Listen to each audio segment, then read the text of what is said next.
ये सच्चे वृंदावन वास के संबंध में है और ये पूज्य बाबा का पत्र है जो श्री रामलाल जी चूड़ीवाला को लिखा गया था। उन्हीं को प्रेषित किया गया था गीता वाटिका गोरखपुर से भाद्रपद पूर्णिमा को, विक्रम संवत 2004। श्री रामलाल जी चूड़ीवाले के संबंध में इतना ही ज्ञात है कि ये श्री मोहनलाल जी झुंझुनवाला एवं श्री राधा कृष्ण जी धानुका आदि के साथी थे एवं इन्हीं के साथ वृंदावन वास करते थे। तो चलिए शुरू करते। बाबा इस पत्र में लिखते हैं कि प्रिय श्री रामलाल जी, सस्ने जय श्री राधे, आपका पत्र मिला।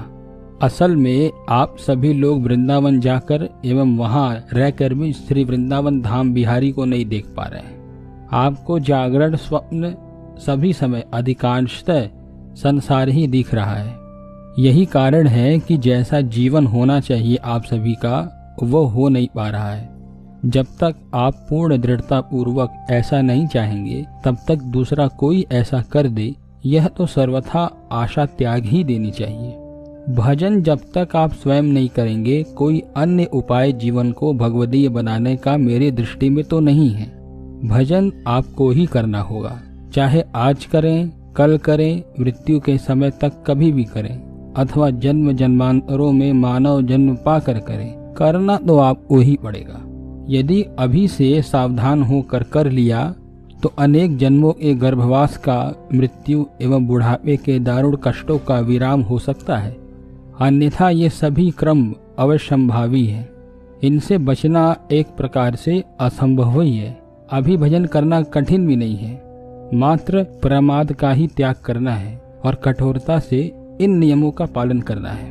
क्या नियम है? पहला नियम है कान से श्री प्रिया प्रीतम की चर्चा के सिवा कुछ भी नहीं सुने।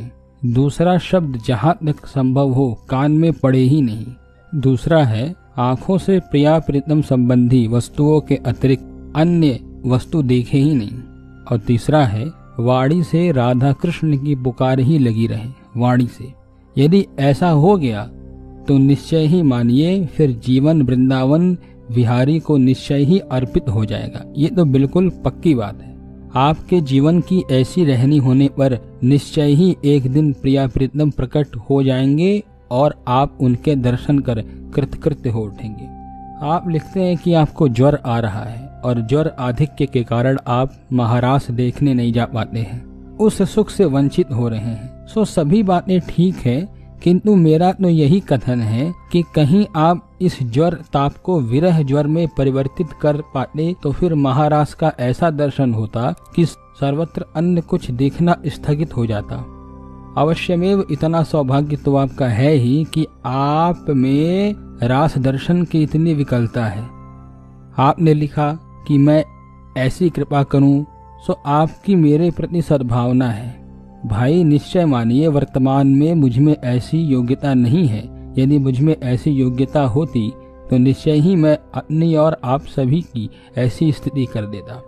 यह प्रभु की आप पर अतिशय महती कृपा है कि आपका शरीर श्री धाम में निवास कर रहा है।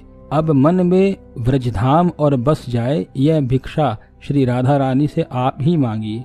यह निश्चय है कि श्री महारानी की अनंत असीम अनुराग की धारा श्री धाम में प्रवाहित हो रही है। आपका मन प्रथमतः उस धारा के सम्मुख हो जाए और तब उसमें डूब जाए। उस अनुराग का मात्र एक स्रोत ही आपके मन में घुल जाए। इतना होते ही तो उस अनुराग की अजस्र स्रोत सुनी अपने आप ही आपको पूर्ण अनुरागमय बना देगी और आपको श्री धाम से एकमेव कर देगी। निश्चय ही उस महाभाग्यवान दिवस आपको दिखाई पड़ेंगे। धन्यवाद।